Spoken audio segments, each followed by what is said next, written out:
দিল্লি এবং মহারাষ্ট্রে ভোটার তালিকায় ব্যাপক কারচুপির অভিযোগ উঠেছে, জানিয়ে সরব হন তৃণমূল সুপ্রিমো মমতা বন্দ্যোপাধ্যায়। তার অভিযোগ, ভোটে জেতার জন্য অনলাইন পরিষেবাকে ব্যবহার করে এই ধরনের কারচুপি করেছে ভারতীয় জনতা পার্টি। সেই কারচুপি এবার বাংলাতে করতে চাইছে বিজেপি। নেতাজি ইন্ডোর স্টেডিয়ামের তৃণমূল কংগ্রেসের কর্মী সভায় এমনই সতর্কবার্তা দিয়েছেন তৃণমূল নেত্রী। তিনি অভিযোগ করেছিলেন, বাংলার লোক যাতে ভোট দিতে না পারে তাই বাইরের লোকের নাম ভোটার তালিকায় ঢোকাচ্ছে। হরিয়ানা, পাঞ্জাব, রাজস্থান, বিহার এইসব জায়গা থেকে নাম ঢোকানো হচ্ছে।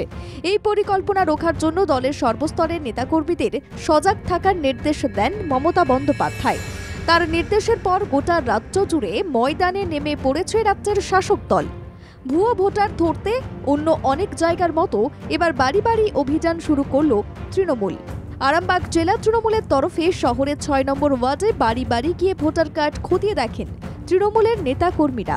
ভোটার কার্ডে নাম তোলা বা নাম বাদ যাওয়া নিয়ে এর আগে কোনো রাজনৈতিক দলের তরফে এমনভাবে মানুষের বাড়ি যেতে দেখা যায়নি।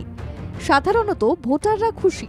হ্যাঁ, আমাদের এপিক কার্ড দেখেছে বা ভোটার লিস্টের নাম আছে কিনা সেগুলো দেখেছে, সব মিলিয়ে দেখেছে, দেখে সমস্ত সবকিছু দেখছে ঠিক আছে, কোনোটাই আমাদের কিছু এখানে গলত নেই। কিছু কিছু নতুন ভোটার আছে, সেগুলো 18 বছর বয়স হয় না বলে ওঠেনে, এবারে এই 18 বছর বয়স হয়েছে, এবার ভোটার লিস্টে নাম উঠবে। কাউন্সিলর এসে সবাইকে বলছে যে রেশন কার্ডটা দাও, ভোটার কার্ড দাও, সব লিস্টে দেখছে নাম ঠিকঠাক আছে কিনা, এসব আর কি দেখছে। নেতাজি ইন্ডোর স্টেডিয়ামে তৃণমূলের কর্মী সম্মেলন থেকে দলের সুপ্রিমো যে নির্দেশ দিয়েছিলেন, সেই নির্দেশ মতো দিকে দিকে আসরে নেমে পড়েছেন দলের নেতাকর্মীরা।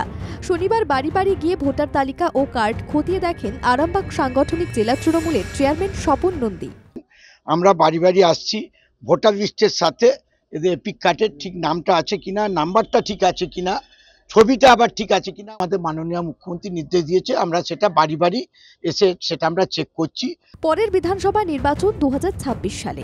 এখন থেকেই সংগঠন গুছিয়ে নেওয়ার কাজ শুরু হয়েছে। সবার আগে ময়দানে নেমে পড়েছে তৃণমূল। ভুতুড়ে ভোটার চিহ্নিত করে যাতে স্বচ্ছ ভোটার তালিকা তৈরি করা হয়, দলের সুপ্রিমোর নির্দেশে গোটা রাজ্য জুড়ে একযোগে সেই কাজ শুরু করেছেন তৃণমূল নেতা কর্মীরা। আরামবাগ থেকে সৌভিক গোস্বামীর রিপোর্ট, বাংলা জাগো।